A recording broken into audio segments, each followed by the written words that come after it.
গণতন্ত্র গড়তে দেখছি না।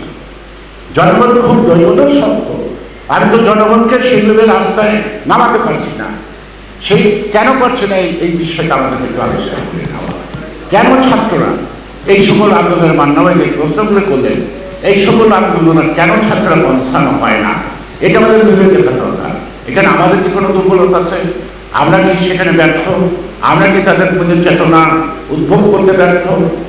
এই বিষয় কিন্তু আমার যে ভাবনার বিষয় কিন্তু আছে।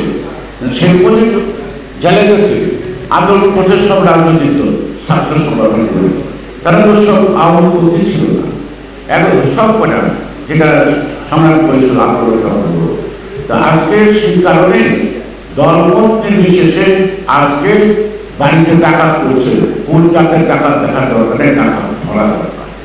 ডাকাত ধরার পরে বিচার হবে, এর আগে সম্ভব না। সেই কারণেই আমাদের ব্যক্তিগত জীবনের লোভ লালসা না হোক, আমরা একটু সুখে থাকার চেষ্টা করব।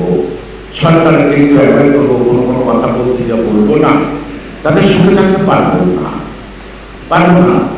আর আমরা সবাই যদি মনে করি আমরা সুখে থাকবো না, আমরা যুদ্ধ করবো, তাহলে এই স্বৈরাচার ঘটানো কোনো কঠিন কাজ না। আজকে আজ যে ঘটনা কত কিছু দেখতেছি। আরেকটা জিনিস হলো যে হাসিনা চুক্তি করতে পারে, কিন্তু আমরা যদি সজাগ থাকি বাস্তবায়ন করতে পারবে না।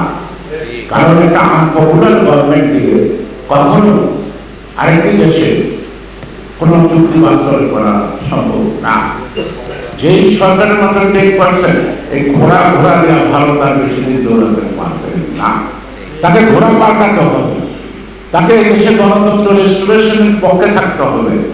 তার দেশে গণতন্ত্র থাকবে, আমার দেশে গণতন্ত্র থাকবে না, এই বৈষম্য থাকতে পারে না।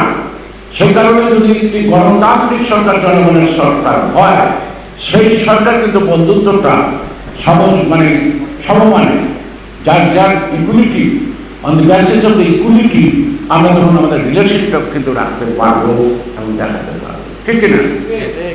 তো সে কারণে হাসিনা সরকারের আগে সরকার ছিল না।